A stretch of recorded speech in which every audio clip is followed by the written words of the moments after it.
Now, as carriers are looking towards travel corridors to get people moving again, tourist-reliant economies, particularly in the Caribbean, are hoping a regional travel bubble will help boost their visitor numbers.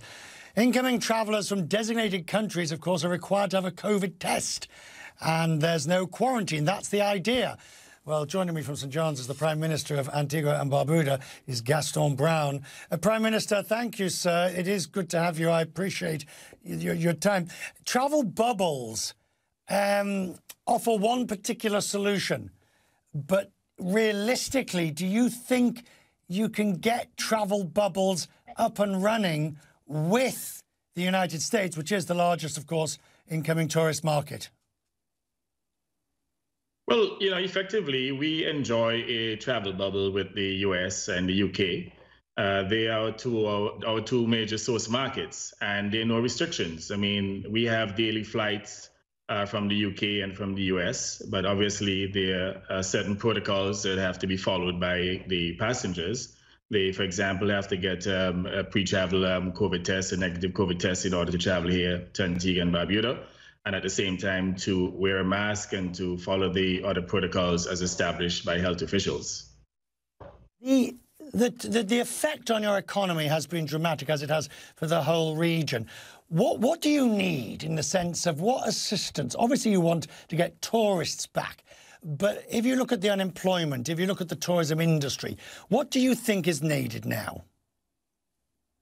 The ideal situation is a Marshall Plan, similar to what was utilized in Europe to bring back the economies, because, borrowings are not a sustainable solution. I mean, most of the countries within the Caribbean, they are highly indebted. They have very high debt to GDP ratios.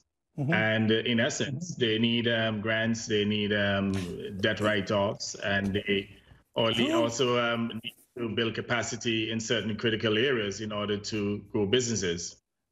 Prime Minister, who should lead on this?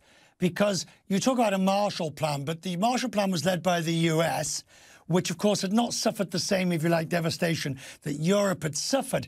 I wonder, since the US economy has been hurting, who's going to make the call for some form of debt relief for the Caribbean?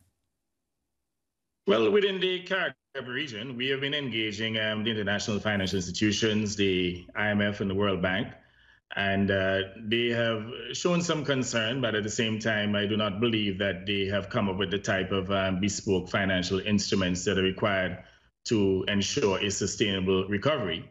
But I believe, though, that the United States, as the wealthiest country on the planet, and certainly, a bigger neighbor to the north, that they too have an obligation to assist us to have some level of quick and certainly sustainable recovery here in the Caribbean. The answer is not more debt, is it? I mean, I'm not a global debt expert, but I do know enough to know the answer's not more debt, or perhaps even restructuring the existing sizable debt of many of the countries. We're talking here about debt relief. Well, absolutely. And, there can be some bespoke financial instruments in which they can term out debts over a longer period, maybe over 30 years at a low interest rate.